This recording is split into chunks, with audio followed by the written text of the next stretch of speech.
Bonjour à tous, pas de trêve internationale ni de jour férié pour Dragon Mag, la seule émission hebdomadaire dédiée au handball féminin et surtout à Metz Handball. Metz Handball qui peut toujours rêver d'un triplé historique après sa très belle qualification pour la finale de la Coupe de France au détriment de Brest. Sur ce plateau, notre invitée du jour, la pivot de Metz Handball, Noémie Barthélémy. Bonjour Noémie. Bonjour. Comment tu vas ? Ça va, merci. Je présume que tu as hâte justement d'arriver à cette finale de Coupe de France et peut-être à la Ligue des Champions. Oui, très hâte. Ça se rapproche de jour en jour.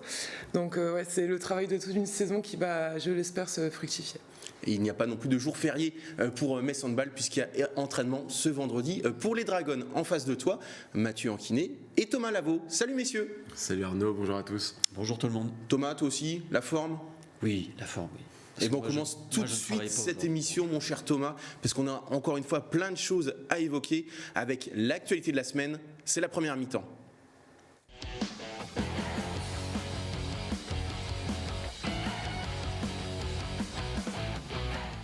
Alors Noémie, revenons sur cette demi-finale de Coupe de France. Victoire à Brest 24-23. Il y a eu une réaction de Brest par rapport au match de championnat. Brest qui vient mourir à un tout petit but. Mais Metz a plutôt bien maîtrisé son sujet. Il y avait 19-14 à un quart d'heure de la fin. Donc plutôt logiquement cette victoire. Oui, c'est vrai qu'on savait que ça n'allait pas être du tout le même match que le match du mercredi en championnat. Donc on s'attendait vraiment à une réaction de l'équipe de Brest, sachant qu'en plus elle était à domicile, que c'était un match pour aller à Bercy. Mais après, je pense qu'on a maîtrisé le match de bout en bout. Peut-être à la fin, quelques erreurs qui font qu'on se fait un peu peur. Mais bon, le résultat est là, donc c'est le principal. Et puis c'est vrai qu'on avait pointé du doigt lors de ce match de championnat le début de match, avec peut-être ce manque de rythme après 15 jours sans jouer. Le début de match à Brest était parfait, puisque vous faites tout de suite un écart conséquent. Oui, tout à fait, très maîtrisé. On a imposé notre rythme dès le départ et au fur et à mesure du match, on a réussi à continuer sur ce rythme-là, même si forcément il y a une réponse de la part de Brest. Non, on a travaillé sur ce point-là, le début de match, et ça a payé. Alors Thomas, c'est vrai que, comme je le disais, il y a eu une réaction de Brest, il faut le reconnaître, mais encore une fois, les individualités de Metz Handball ont fait la différence. Je pense spontanément, par exemple, à Louise Winter-Burgard, qui a été vraiment à son avantage sur plusieurs actions, notamment avec une roucoulette d'école en deuxième mi-temps. Ça a été la confirmation en Coupe de France de ce que l'on avait vu en championnat, c'est-à-dire qu'on a eu un collectif messin cette année qui est largement au-dessus de celui de Brest. En première mi-temps, Metz s'est clairement inscrit dans la lignée de la deuxième mi-temps du match de championnat joué 3 jours plus tôt. Ça a joué effectivement, ça a pu jouer à loin du but. Sarah Bouktit aussi a pu marquer pas mal de buts. Je crois que c'est l'une des meilleures marqueuses. Donc il y a eu une bonne relation également avec le pivot. Relation avec le pivot, des frappes un peu plus lointaines, du jeu en pénétration. On a une attaque complète et que cette défense brestoise-là, malgré une réaction en fin de rencontre, n'a jamais semblé en mesure de pouvoir contrer. On vient de revoir la fameuse roucoulette de Louise Burgard. Alors, on n'était pas forcément habitué, c'est plutôt Bruna De Paula qui réalise ce genre de geste, mais elle est plutôt habile aussi dans l'exercice, Louise. En tout cas, Mathieu, toi, tu as eu le privilège, entre guillemets, d'assister à cette rencontre, non pas à Brest, mais depuis les arènes, où c'est vrai que plusieurs supporters qui devaient normalement, qui avaient payé pour aller lors de ce fameux déplacement en train, donc le club avait prévu une sorte de lot de compensation, même si c'est pas tout à fait la même chose. En tout cas, Mathieu, tu as vécu une très belle soirée avec les supporters de Metz. C'est ça, j'aurais bien voulu prendre le train moi aussi, mais malheureusement ça n'a pas pu se faire. Mais les arènes ont malgré tout vibré à distance avec une centaine de supporters. C'est notamment la volonté de certains partenaires de Metz Handball qui ont souhaité maintenir leur engagement vis-à-vis du club sur cette échéance-là et qui ont permis qu'il y ait un événement qui rassemble les supporters jaunes et bleus. Et ça a fait du bien, je pense, à tout le monde de pouvoir se réunir, de vibrer ensemble devant un match. Je sais que plusieurs supporters ont même demandé à la fin à dire est-ce qu'on pourrait pas faire ça un peu plus régulièrement sur tous les matchs à l'extérieur, et c'était une très très belle ambiance. Ça a chanté, ça a tapé dans les mains, ça a encouragé.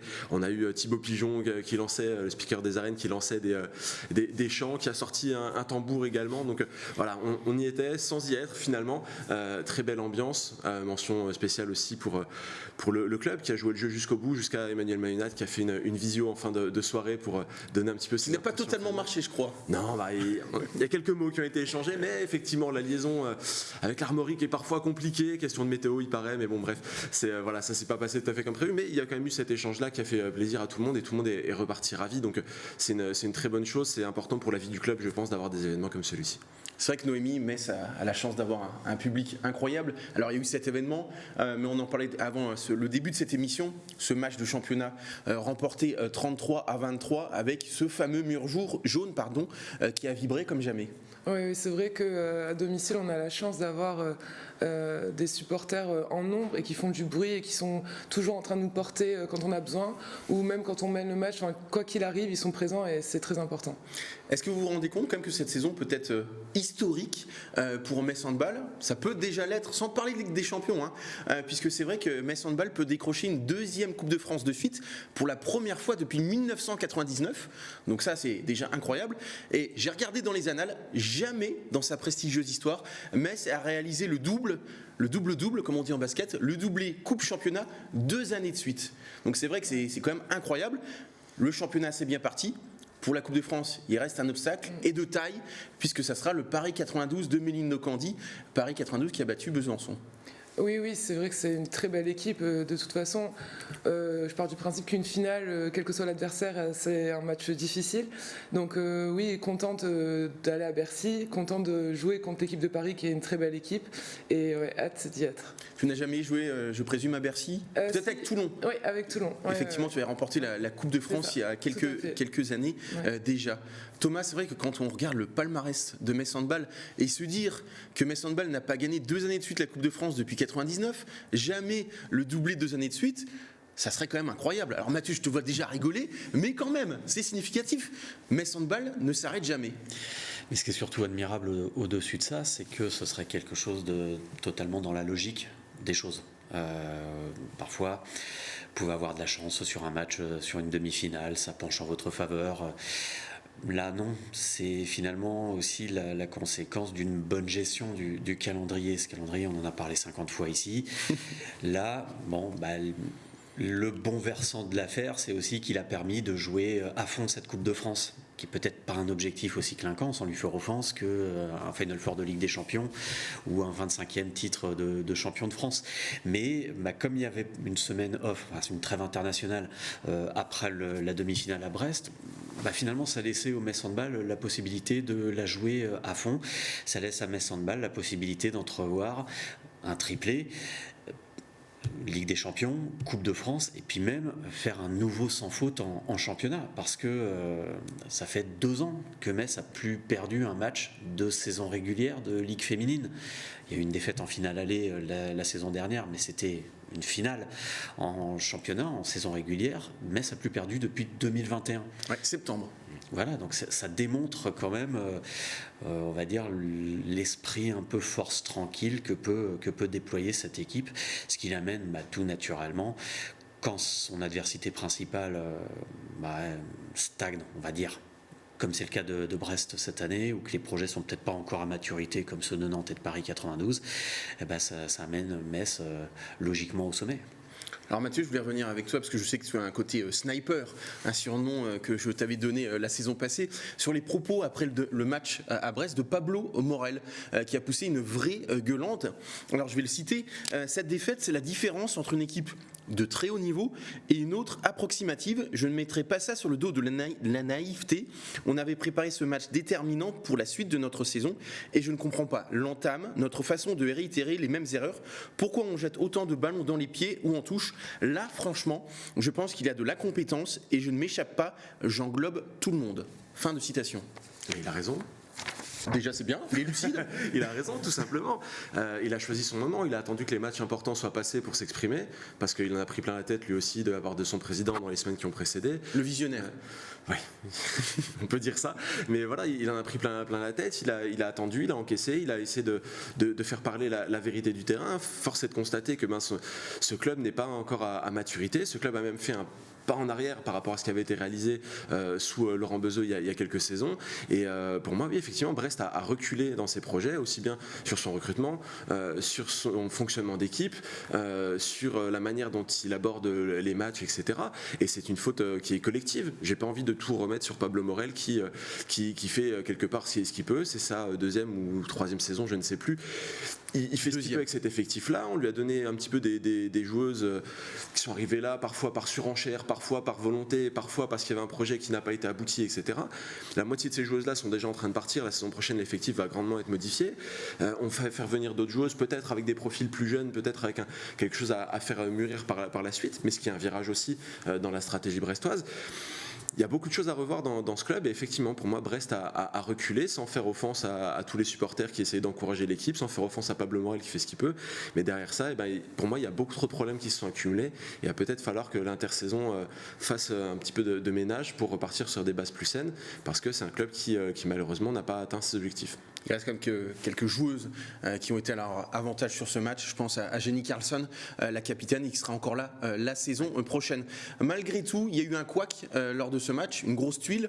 C'est la blessure de Bruna De Paola, qui sera finalement absente 3 semaines pour une blessure à la cheville. Noémie, sur le terrain ou depuis le banc, tu t'es rendu compte très rapidement de la blessure plus ou moins grave de Bruna ?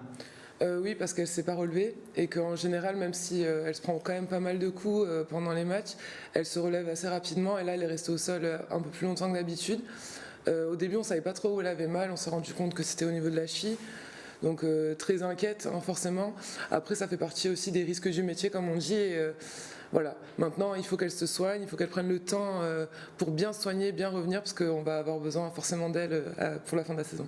Alors c'est vrai que Thomas, il n'y a jamais de bonnes blessures, de bonnes dates pour une blessure, mais on a presque envie de dire que c'est déjà un moindre mal, 2 à 3 semaines, et surtout ça va lui permettre de se reposer, peut-être d'emmagasiner du jus, parce que c'est une joueuse explosive qui a besoin d'être vraiment à 100%, et finalement c'est peut-être bien pour les prochaines échéances, pour notamment le quart de finale de Ligue des Champions contre FTC. C'est jamais une bonne chose de se blesser. Après, effectivement, c'est un moindre mal dans le sens où c'est une articulation qui est touchée. Si c'était une blessure musculaire, là, on aurait peut-être pu craindre que ça traîne jusqu'à la fin de saison. Bruna De Paola, voilà, j'en reviens encore à ce calendrier, mais quand on se demandait s'il fallait faire un petit peu tourner, etc., c'est une joueuse à qui il est difficile de dire « mets-toi sur le banc ». Donc là, effectivement, elle va peut-être avoir 2 à 3 semaines pour se refaire un petit peu. Elle rate sa sélection, elle rate les matchs avec l'équipe de France, avec sa sélection du Brésil. Elle va rater le match de Paris 92, mais elle va pouvoir revenir un petit peu avant la Ligue des Champions. Voilà, c'est jamais, il n'y a pas de bon timing pour se blesser, parce que c'est pas parce qu'elle s'est blessée il y a une semaine qu'elle se reblessera pas d'ici à la fin de saison. Alors, je ne veux pas jouer les oiseaux de mauvais augure. Oui, on touche du bois, on touche tout là. Voilà, c'est ça, mais ça ne l'immunise pas, entre guillemets. Le truc, c'est qu'effectivement, elle va revenir pour un bon timing, elle va avoir l'occasion peut-être contre Celles-sur-Belle, ce sera peut-être le match du titre en plus, de pouvoir reprendre un petit peu le rythme en prévision de FTC. Dans son malheur, le Metz Handball a de la chance, effectivement. Mathieu, pardon, on en a un. Tu peux m'appeler Thomas. Oui, Thomas, mais je vais t'appeler comme Mathieu.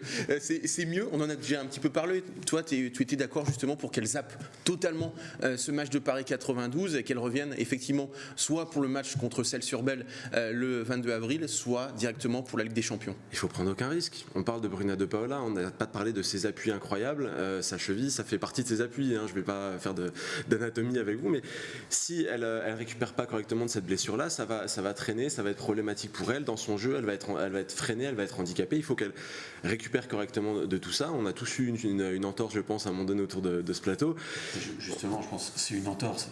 C'est du commun pour n'importe quel kiné. Donc je ne suis pas sûr qu'elle risque de la traîner. Et il faut justement qu'elle en revienne de bonne manière, qu'elle n'ait plus aucune appréhension sur ces appuis-là, pour pouvoir jouer de la meilleure des manières quand il y aura des matchs qui seront vraiment les plus importants de la saison. Alors effectivement, on aura peut-être la déception de ne pas l'avoir joué contre Paris 92. Je ne sais pas où on est Meïne Candy, mais si elle parvient à revenir, je mets une pièce sur le fait qu'elle a envie de jouer contre Metz Handball. Donc ce serait intéressant d'avoir ce face-à-face-là qu'on n'aura peut-être pas. Mais on l'aura à Bercy, ce sera très bien. On l'aura à Bercy, j'en suis certain. Et voilà, l'important, ce sont les matchs contre le FTC qui vont vraiment être déterminants pour la fin de saison. Une possibilité d'aller au Final Four, ça c'est quelque chose qu'on ne veut pas manquer. Et effectivement, on n'est pas du tout dans le même cas que Meïne Candy, justement, la saison dernière, qui s'était fait une déchirure, qui avait joué avec cette déchirure-là jusqu'au bout, jusqu'au Final Four, où elle l'avait aggravée, et avec toutes les complications que ça peut avoir. Là, c'est une entorse.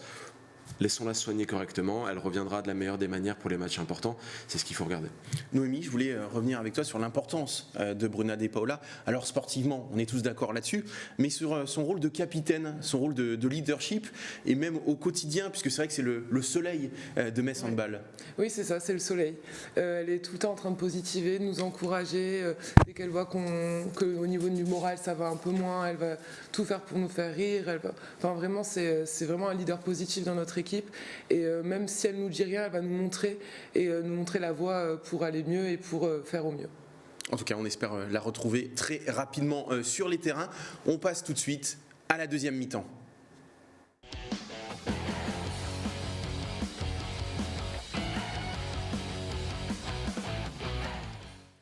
Alors je voulais revenir avec vous sur Metz Handball, qui est désormais plus que jamais la référence nationale du handball féminin.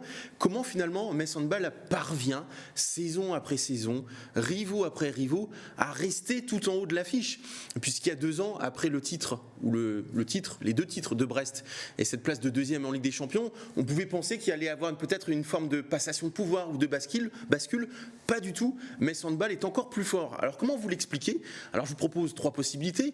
Grâce à son président, Thierry Weisman, qui fait la pluie et le beau temps, grâce à Manu Mayonade, qui a permis vraiment à Metz Handball de passer une autre dimension, ou tout simplement parce que Metz Handball, c'est un club qui ne se repose jamais sur ses lauriers, qui parvient toujours, saison après saison, à se remettre en question. Et on sait très bien que quand on n'avance pas, on recule. Noémie, est-ce que justement, toi qui es arrivée l'été dernier, tu as une petite analyse là-dessus? Je pense que c'est l'ensemble de ces 3 choses. C'est déjà le président qui a imposé, entre guillemets, une rigueur, tout un ensemble de choses qui font que Metz Handball est le club, pour moi, de référence historique du handball féminin français.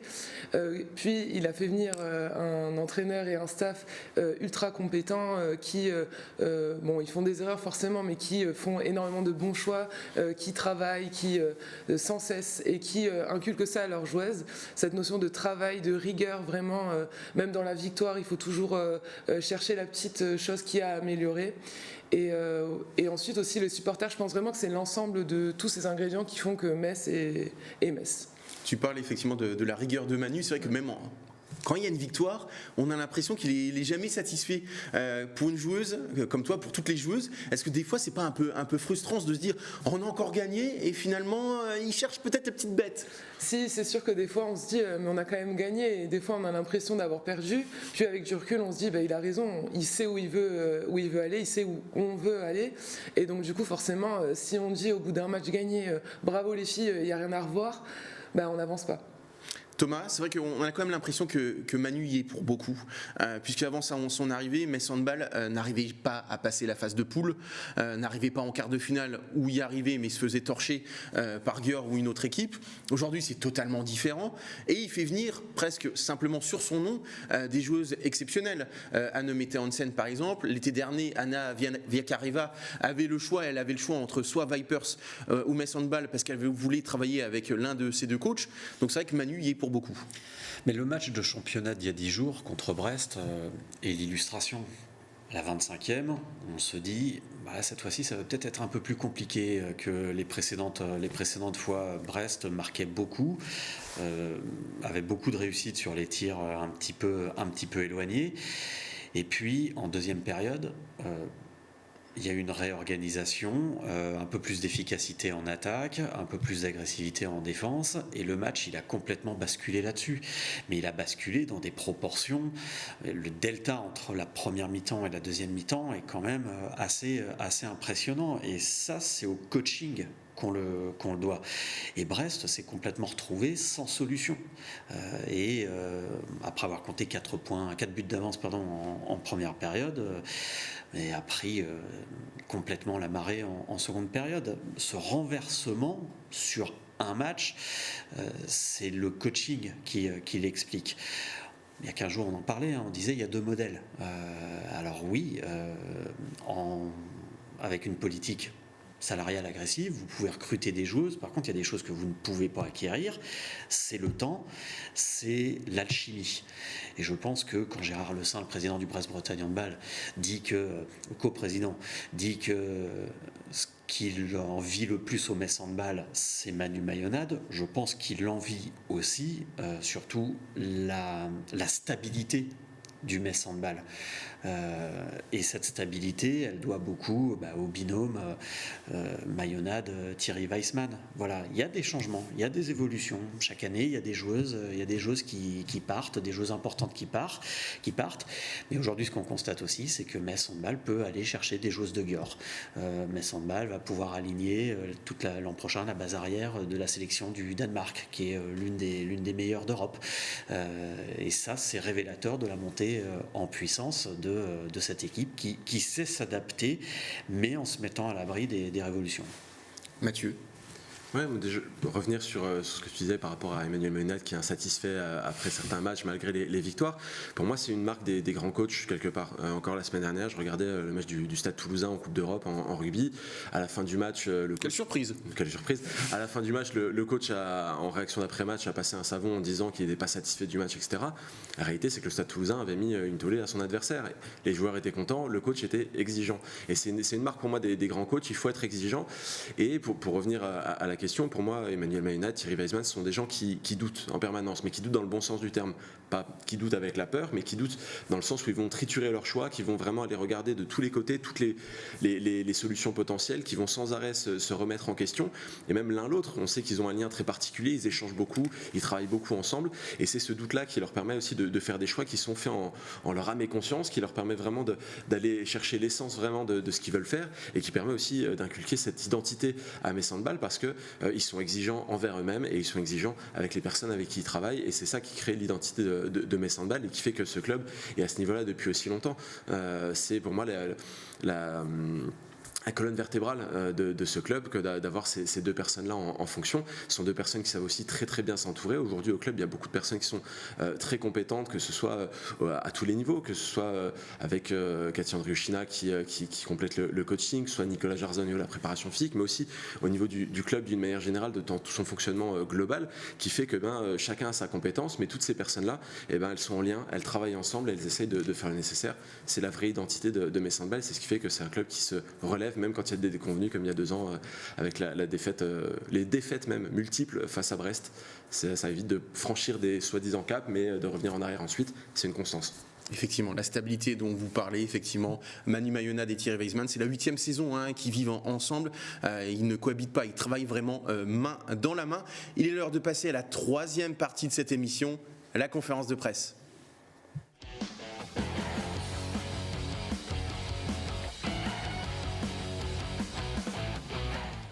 Alors Noémie, tu t'es venue sur ce plateau en tout début de saison.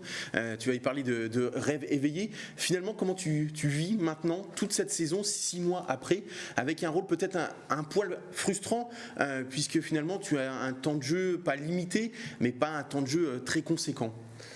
Après, en venant à Metz, je m'y attendais un petit peu. Je venais pas ici pour avoir énormément de temps de jeu. Manu avait été clair là-dessus avec moi. Il m'avait jamais caché que mon rôle était d'accompagner Sarah, chose que j'espère accomplir et faire au mieux depuis le début de la saison. Elle l'a dit sur ce plateau qu'elle te remerciait et que tu avais une grande importance sur justement sa brillante saison. Elle est reconnaissante. Ça me fait plaisir parce que j'essaye de lui apporter au maximum, même si c'est une joueuse très brillante. J'essaie de lui apporter un un peu de mon expérience. Et non, je profite vraiment, même s'il y a des jours où c'est un peu plus dur que d'autres, parce que forcément, en tant que compétitrice, on a toujours envie de jouer, mais pour moi, c'est mérité, c'est pas volé. Donc je profite, tout ce qu'on me donne, je le prends. Même aux entraînements, je suis entourée tous les jours de joueuses talentueuses et d'un staff hyper compétent. Donc non, vraiment, je profite jusqu'au bout de la saison et c'est toujours un rêve éveillé. Dans quel domaine tu estimes avoir le plus progressé cette saison, puisqu'on progresse tout au long de sa carrière, et je présume qu'avec justement les entraînements avec Manu et Katerina ou Nicolas Jarza, tu as progressé dans plusieurs secteurs? Dans tous, je pense pratiquement. Au niveau physique, avec Nico, j'ai vraiment évolué et il m'a fait progresser sur plein de points. Et même au niveau handball, ma défense, mon déplacement, ma lecture de défense, en attaque aussi, parce que Manu a des attentes particulières, sans rentrer dans les détails en termes de positionnement. Il m'a fait travailler aussi sur ma prise de balle, vraiment énormément. Il n'y a pas un côté que j'ai pas travaillé ou j'ai pas évolué. Mathieu? Justement, Thierry Weisman sur ce plateau nous avait dit en début de saison que ça avait été un petit peu dur au début pour toi d'adapter, beaucoup de travail, etc. Est-ce que, j'en parlais juste avant, est-ce qu'il y a eu des moments de doute où tu t'es dit je vais pas forcément y arriver, ça va être peut-être une marche un peu trop difficile? Oui, au tout début de la saison, le premier mois, à un moment donné, je me suis dit mais qu'est-ce que tu fais là? Et vraiment, j'étais pas à deux doigts d'arrêter parce que c'est pas dans mon fonctionnement, mais c'était très très dur. Et puis après, très vite, je me dis bon, tu donnes tout et ça va aller. Au final, ça a été un peu mieux, même s'il y a toujours des entraînements durs, mais bon, notre sport, notre métier fait que c'est dur aussi, donc là-dessus, je savais un peu à quoi m'attendre, mais non, c'était vraiment le premier mois qui était le plus difficile pour moi. Thomas? Et qu'est-ce qui a été le plus dur? Est-ce que c'est, on va dire physiquement, de hausser vraiment d'un cran, ou est-ce que ça a été la partie mentale, c'est-à-dire passer d'objectif avec Saint-Amand de maintien à un objectif où il faut absolument tout gagner, remporter toutes les rencontres? Je pense que c'est un ensemble de choses. Déjà physiquement, les premiers entraînements, j'avais l'impression de passer à la machine à laver, je sortais, j'étais complètement rincée, j'arrivais même plus à bouger. Et c'est aussi le mental. C'est dur d'être conditionné à gagner parce que quand on perd, c'est un peu particulier comme sensation de se dire que forcément tout sportif de haut niveau quand il perd est déçu, mais nous c'est vraiment la rigueur de Metz Handball, on ne peut pas perdre, c'est pas logique, il faut très vite rebondir, et donc du coup là-dessus c'était pas compliqué, mais c'était une autre façon de voir les choses. Et après aussi de ne pas avoir le même rôle au sein de l'équipe. À Saint-Amand, j'étais le cadre, j'étais la capitaine, j'avais un rôle de leader dans l'équipe, et là je suis un peu plus en retrait, mais j'essaie d'apporter quand même toute mon expérience. Mathieu, justement, je crois que tu as une question pour rebondir sur ce que vient de dire Noémie. Comme souvent, j'aime bien ouvrir le débat au handball français en général, et là on a la bonne occasion de parler de Saint-Amand, puisque tu l'as dit, tu étais capitaine. Sans l'alignement des étoiles qui t'a amené à Metz Handball, tu aurais été capitaine cette saison dans une opération maintien. Quel regard est-ce que tu as sur la saison de cette équipe? Je suis très fière d'elles parce qu'elles ont fait de beaux matchs, elles ont gagné des matchs importants. Et notamment contre Brest. Notamment contre Brest. Ce qui arrange Metz Handball. Oui, tout à fait, c'est un petit cadeau qu'elles m'ont fait. Et elles ont gagné, elles ont perdu des matchs aussi ciblés, mais elles ont su rebondir. Elles n'ont pas été épargnées par les blessures, mais elles sont toujours en course et bien en course pour le maintien. Donc non, très contente pour elles. Alors je reviens sur ta saison, je te redonnerai la parole Mathieu si tu le veux. Oui. Sur cette saison à Metz Handball, il y a Luisa Schulze qui est arrivée, la pivot allemande. Qu'est-ce que ça a changé finalement dans ton quotidien et comment tu as vécu cette arrivée? Au niveau des entraînements, il y a plus de rotation du coup au niveau des pivots. En termes de matchs de sélection également au niveau du championnat, parce qu'on n'est que 14 sur la feuille de match. Ensuite, c'est une joueuse en plus dans le collectif. Au début, c'était pas évident pour moi, mais après, au final, je me dis qu'on en avait besoin. Manu en a ressenti le besoin pour étoffer le collectif, et donc j'accepte le choix du coach sans problème. Et en plus, c'est une personne très gentille, donc il n'y a aucun problème là-dessus. À t'écouter, on a l'impression qu'il y a une vraie relation de confiance, vraiment, avec Manu. Je ne sais pas si vous parlez beaucoup, mais en tout cas, c'est ce qui transpire vraiment de tes propos. Oui, on a une très bonne relation avec Manu. Après, moi, je pars du principe qu'il faut faire 100% confiance à son coach parce que sinon, si on remet en question tous ses choix, on n'avance pas et on a d'autres questions à se poser en tant que joueuse pour être focus et être à 100%. Thomas, une question ? Pour approfondir justement cette relation avec ton entraîneur, avoir quelqu'un jamais satisfait, entre guillemets. Moi, si j'ai mon chef sur le dos tout le temps, j'ai pas fait ci, j'ai pas fait ça, il y a un moment, voilà quoi. Comment est-ce que... Elle n'est pas comme ça, Naïg, haute de France Bleu Lorraine Nord. Non, ça va, non, parce qu'elle est très compétente comme Manu. Mais comment est-ce que vous évitez un peu ce phénomène d'usure qui pourrait parfois gagner il est très exigeant, mais c'est toujours très constructif aussi. Donc même si des fois on se dit il pourrait être content, ce qui va nous apporter comme élément à revoir, à réviser, c'est très constructif à chaque fois. Donc au final c'est justifié. Donc pour moi c'est pas négatif vraiment parce que ça nous permet de s'améliorer, ça nous permet d'encore travailler et pour moi on apprend toujours, vous voyez même à 30 ans, moi j'apprends encore tous les jours à chaque entraînement. Donc je pense que c'est ce côté-là. Il nous dit pas c'est pas bien, point. Il nous dit c'est pas bien, mais il faut faire comme ça, et il nous apporte toujours des solutions. Donc je pense que c'est grâce à ça qu'on continue à travailler. Noémie, pour terminer, la dernière question, la question que tous les supporters de Metz Handball se posent. Où joueras-tu la saison prochaine ? Est-ce que tu sais déjà ? Je sais à peu près. Il n'y a rien d'officiel, donc je ne peux pas en parler.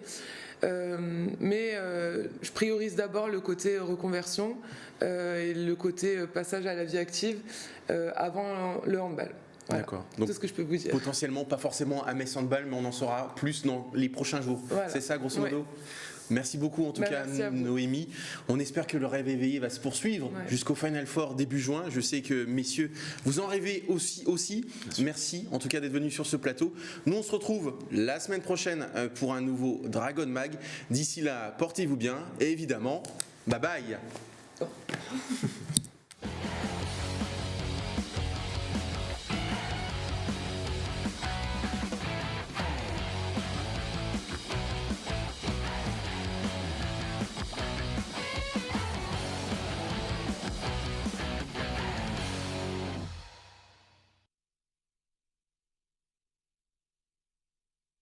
Le mot que tu emploies pour